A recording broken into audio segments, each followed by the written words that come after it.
आज मैं आपको सभी को एक बुरी घटना के बारे में बताने जा रहा हूँ। एक रात मैं अपने गांव से मित्र विक्रम के साथ अंधेरी रात में जंगल के रास्ते बस स्टेशन की ओर जा रहा था। तो मेरे मित्र ने बोला कि मित्र, इस जंगल से जल्दी जल्दी चलते हैं वरना समस्या खड़ी हो जाएगी। तो मैंने अपने मित्र से पूछा कि क्या बात है, तो वह कुछ ना बोलकर बस चलते ही जा रहा था।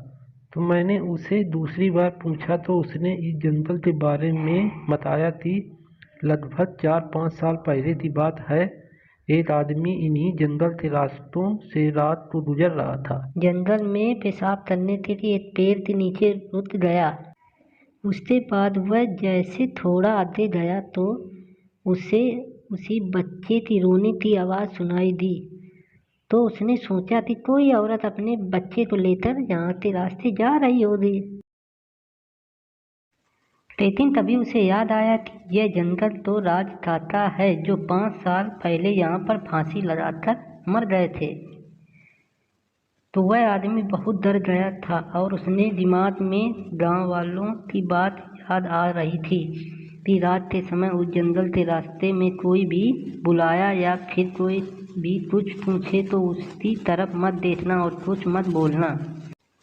यह सब सोचकर उसके पसीने छूटने लगे और वह जैसे आगे बढ़ रहा था तब बच्चे की रोने की आवाज़ तेज हो जा रही थी। तभी अचानक उसने देखा कि एक छोटा बच्चा पेड़ के नीचे रो रहा है।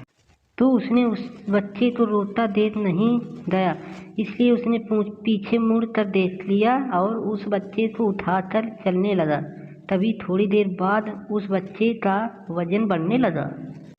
तब उसने देखा कि अचानक उस बच्चे के हाथ पांव यहाँ तक कि उसका शरीर बड़ा हो रहा है। तभी उसने उस बच्चे को जमीन पर गिरा दिया। जैसे ही वह बच्चा जोर से जमीन पर गिरा तो बच्चा बड़े आदमी की तरह जोर जोर से हंसकर बोल रहा था कि तू आज तो बच गया, अगर मेरे पैर को छू जाते तो तेरी मौत मेरे हाथ ही निश्चित थी। यह कहते ही वह बच्चा गायब हो गया। इंसान खड़ खड़ कर अपने घर कैसे तरीके पहुंचा और उसे जोर से बुखार आ गया था।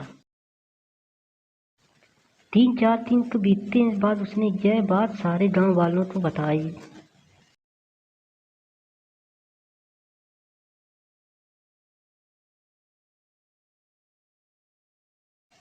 यह कहानी मैं विक्रम के मुंह से सुनकर जंगल रास्ते जल्दी जल्दी बस स्टैंड पर पहुंच गया। उसके बाद मैं उस जंगल के रास्ते से आना जाना बंद कर दिया क्योंकि मुझे विक्रम की बात सुनकर बहुत डर लगने लगा था। इसीलिए कहते हैं दोस्तों, आत्माओं तो कभी वो नहीं करना चाहिए।